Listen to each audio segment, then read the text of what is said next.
F sharp.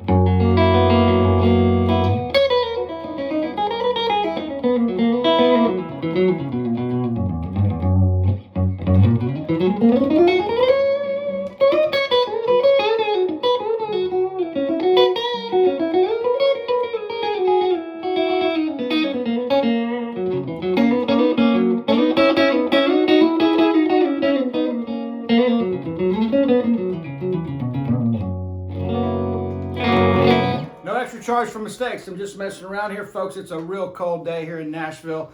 Howdy, friends. Guthrie Trapp here, coming to you from my house in East Nashville, Tennessee. Frozen East Nashville. The past few days, I haven't driven my car, and I don't know, it's been like 4 days. We're iced in, and more coming now down out there. So I know to all you guys up north, that's kind of a joke. You know, we're right on that line of Kentucky and Tennessee, where we're always on the line of ice and snow. And we all wish we would get a ton of snow because it's so pretty and we like to get out in it for a minute here. But like I said, I know you guys that are up in Michigan and Buffalo, New York, and all those places that just get pounded. I mean, you guys are laughing at us because we don't know what to do. And so anyway, thanks a bunch, friends, for all the comments on the last video. Had a great birthday. Booked another trip out to the Tacoma area, and then just going to try to travel as much as I can while it's possible, and while I'm young and all that stuff. Just I love to get out there and meet new people, and had a great lesson with a guy from Bali last night. That was really cool. Might be going over there to hang out at some point, and man, just really grateful that you guys are part of this community, and that I have such cool friends on social media and YouTube and all that stuff. You guys have been just nothing but inspiring and motivating and instrumental, and for no pun intended, for kind of keeping me going through all this pandemic stuff. And I need to get more regular on the YouTube videos and stuff, but when I feel inspired, I'll come up here and do one. So that was just some noodling around in F sharp. And so I'm going to get to a cool little lick here that I want to show you, and kind of a revisitation of some things that I talked about in the past as far as playing over chord shapes. But I wanted to discuss one real quick thing with you guys while I was thinking about it. Is the more I teach, the more I'm realizing that a lot of guys are sitting down on the guitar and they'll start playing, and they'll end up kind of noodling around and ended up playing kind of minor over major, major over minor, not really knowing where they're at, the tone center, the key center, and so weaving in and out of different pentatonics and losing the form and the shape and ending up in different keys and not really even knowing it, and so that's where your ear comes into play, and also, of course, having enough knowledge on the fingerboard to be able to have the muscle memory, and the right hand positions is a big thing too. And that's why the cage system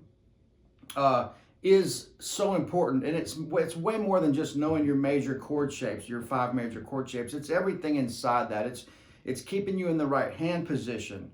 It's letting you see the triads and I know Uncle Larry just posted a great video on how he's looking at it, and it's basically the same way I am. And it's taking these big chord shapes and breaking them down, being able to see it and go to those triads immediately without even thinking about it. And that's the way to really unlock this fretboard. It's not black and white to where you go, okay, well, what scale do I play over that? Well, every song is different, and so everything has to be treated kind of differently. But having these 4 sounds, in your head and being able to really distinguish the difference between major, dominant, major 7, dominant 7, and minor. There's one note that changes to make all those different chords in a triad, and I've gone through that before, but being able to hear where you're at in the tone center as far as, do I want a major vibe? And I'm going to go through these again, and then I'm going to get onto this little lick idea that you can use over a blues that'll start hopefully letting you see how we're looking at playing over these chord changes. You have to outline the chord change. And so if you want to sound like you're playing over chord changes, the pentatonic is only going to take you so far. That might work well over the major chord and the minor chord, but over a dominant 7 chord, if you want this other sound, you have to incorporate a little bit of different information, and that's what kind of separates the men from the boys. A lot of people stop at the pentatonic and they think they can use that over everything. That's not the case. And so, if you want to get to that, and I hate to say the next level, but if you want to get to that next, chapter in your playing, where you can be more expressive and really follow, following some of these tonal centers like the dominant 7 and stuff, that's what you got to do. And so, of course, I got to say, if you want to dive into any of this stuff deeper, check out my website that has artist works under the lesson tab, links to that, full curriculum on there. It leans a little bit towards country, but it's also those concepts that I'm talking about apply to every style of music. It's not, funk, blues, jazz, rock and roll, country, all these different genres. They don't have a different set of fundamentals. We're using the same fundamentals to play any style of music you want to go to, any direction you want to go to. It's all about the sounds that you want to obtain. And so I like to preach about, learning really being able to discern in your ear the difference between major, minor, dominant 7, and major 7. And major 7 and major are kind of the same thing. You can use the same scale. You're just, targeting that natural 7 a little bit more to accommodate the chord. So the note that changes in the chord is the note that you need to be emphasizing when you're playing lead guitar. This is all very, very related. And so so if I'm going to sit down and play something, I want to have a tonal center. I just don't want to be meandering all over the place and weaving in and out of different keys and stuff that's not really pleasing to the ear. I'm not going to say wrong. I'm not going to say right. I'm going to say pleasing to the ear. And so, man, look, here's the thing. If you sit down and you're going to practice, maybe try just hitting like an E and then say, okay, I'm going to play an E minor for like 15 minutes, but I'm going to stay in E minor, and I'm going to make sure that if I wander from that, I'm going to bring myself back to that chord, and I'm going to stick with that tonal center, so my ear is developing that.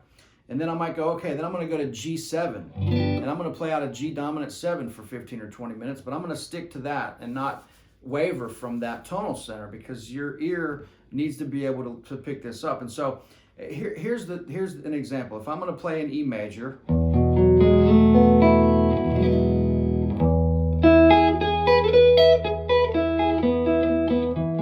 outlining a few chords here just to get started.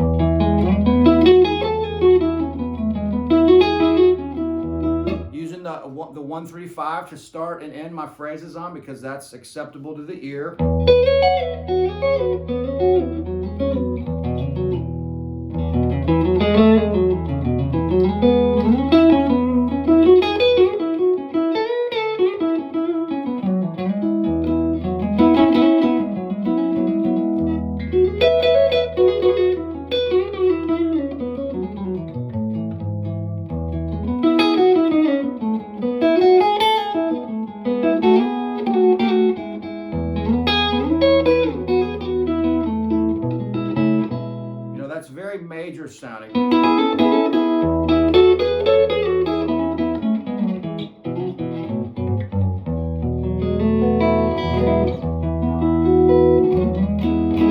That's all E major, right? And then if I want to go to like E minor, I'll go, okay, let's get that tone in our head, you know?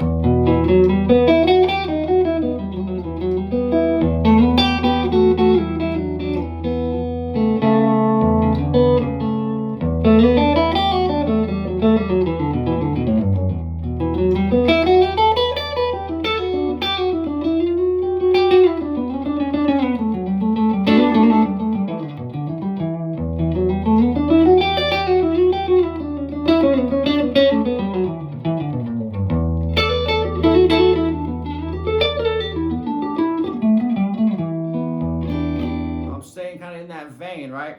And then maybe go to E major 7.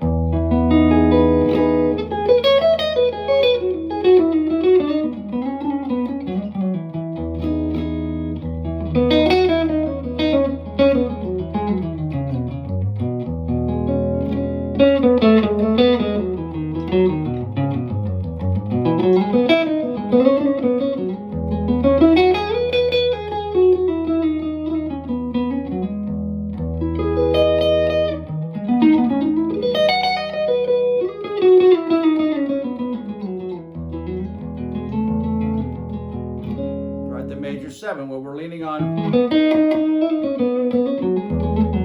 you know, those tones. And then maybe go to E dominant 7 next.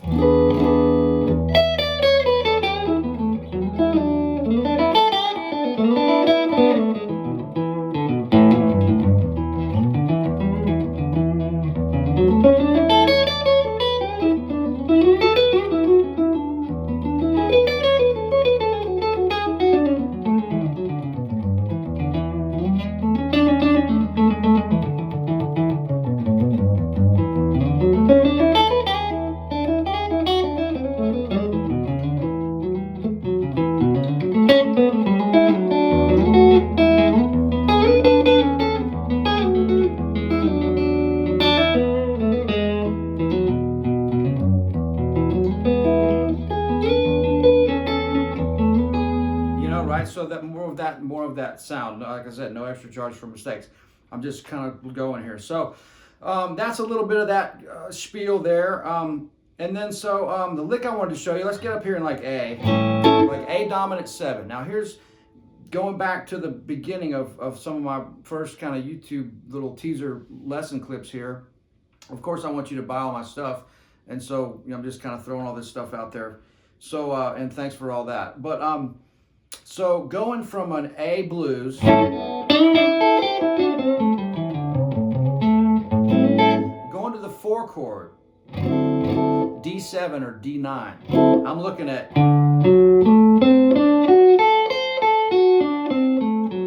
that arpeggio around the D9 chord, the D7 chord here, this D7 if I want it.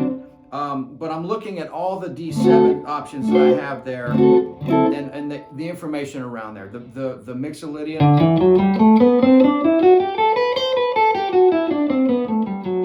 the arpeggio,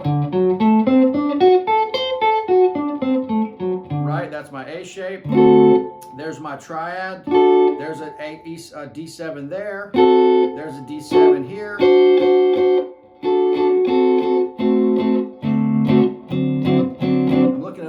Stuff. And so what I'm looking at here, when I go from this A shape, this A blues lick, right over the dominant 7, put the major 3rd in there so you know you're playing over the dominant 7. Now going to the 4 chord, I'm going right from the flat 7 of A. The major 3rd of the 4 chord is a half step behind it, and that goes for everything. If I every time that happens. So if I go to the 5 chord, E7, the flat 7 of the E chord is resolving back to the major third of the A chord. So basically what I'm saying is all I'm doing to mark the 4 chord is I'm playing the major third of the 4 by going. Now to embellish on that and elaborate on that, I'm going to do some note leading, and I'm looking at the chord for that. So if I go, well, I'm going to walk up to it, right from 5th fret up to the 7th fret. There's my, but I'm looking at I'm seeing the triads and the dominant 7s that I can use over that chord. So we're not changing keys when we go to the 4 chord. We're changing chords. So we're starting to outline the chord. I could go so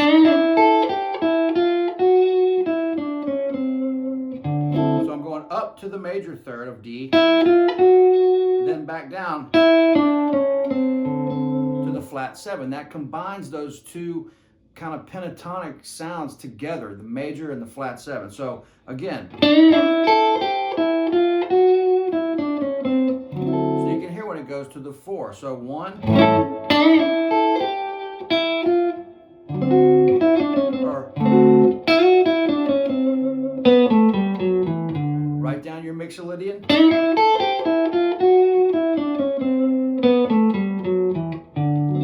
Build this over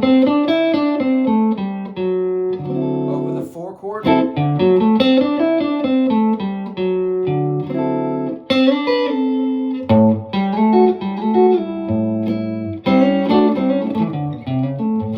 Go to the 5.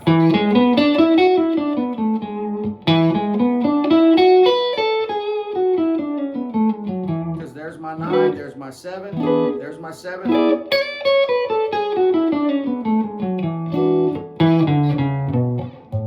Right back to A. Okay, now we can expand on that. There's more you could do. You could do this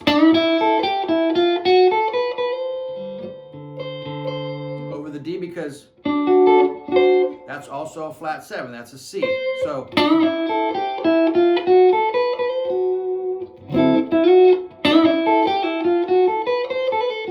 I love that, because you're landing really, you're spelling out that D chord, because you're hammering on that third and the flat 7. So again,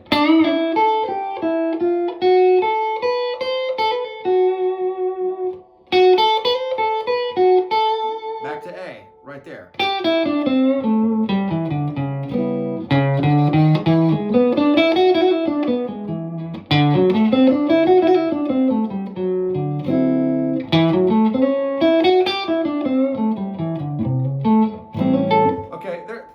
That could go on forever and ever and ever. I just wanted to throw that little thing at you, and I've done that in previous videos, but I love that little trick because we all know this lick. So it's adding to that, right? It's seeing that and then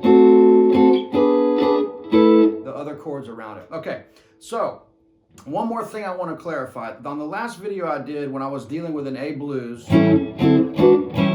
there was a bunch of comments that were trying to break that down and say that, okay, the A blues is really, that's a 5 chord, then the 4 chord becomes a 5 chord, then the 5 chord E becomes a 5 chord, so it's all just a bunch of 5 chords. It's like, and it got so confusing, my head wanted to explode. And so, trust me folks, I am not thinking about the guitar that way, and neither are any of my peers. I've talked to some of the best jazz guitar players that I know, and they say that they're looking at this the same way I am. They're looking at the chord and what to play to outline the chord in the song that they're playing. Nobody is thinking about the blues being 3 5 chords. It's because your tonal center is A. You're hearing that. That's the 1. This is the 4. This is the 5. This is the 1. Trust me. This is how professional guitar players are thinking about the guitar. They are not thinking of it as a calculus problem. It really was frustrating because I'm trying to teach people a really concrete method of playing that works for me and a lot of my peers. Uncle Larry, Jack Pearson, Tom Bukovac, all the guys, Kenny Greenberg, tons of other guys, incredible musicians. They're not thinking of music that way. And I want to stress this. It's very important to me. It does not have to be that complicated. It's all about your ear and a little bit of theory to where you know what you're doing. It doesn't get into this complicated theory. Anybody that's trying to describe the guitar like that, I want them to post a video of them playing over a 3-chord blues song. I'm super passionate about this because I know it works. And I know it doesn't have to be that complicated. It's the spirit of making music and what it sounds like. All we're using this theory for in these chord shapes and stuff is to provide the vehicle to be able to be soulful and express ourselves on the instrument. Anyway, that's enough of that. I just wanted to clarify that it does not have to be that complicated. That is not the way that we're thinking about music. And so, anyway, thank you so much. Stay warm out there, friends. More stuff to come in 2021 here. There's some cool stuff coming up. Some stuff got rescheduled just due to the snowstorm, so I'm not going to mention it yet. But there is some cool stuff to come up next week. Keep in touch, Instagram, Facebook, YouTube, obviously, GuthrieTrapp.com for all things education, artist works, my private Skype and Zoom lessons. I do multiple, sometimes 2 and 3 of these a day. And guys are really learning stuff. And so thanks for all the support. Thanks for being patient. Thanks for being cool. I love all you guys. And that's enough for today. And I'll be back real soon. All right. See you guys. Check the links below for all the details, and looking forward to seeing you. All right. Take care, guys. Bye.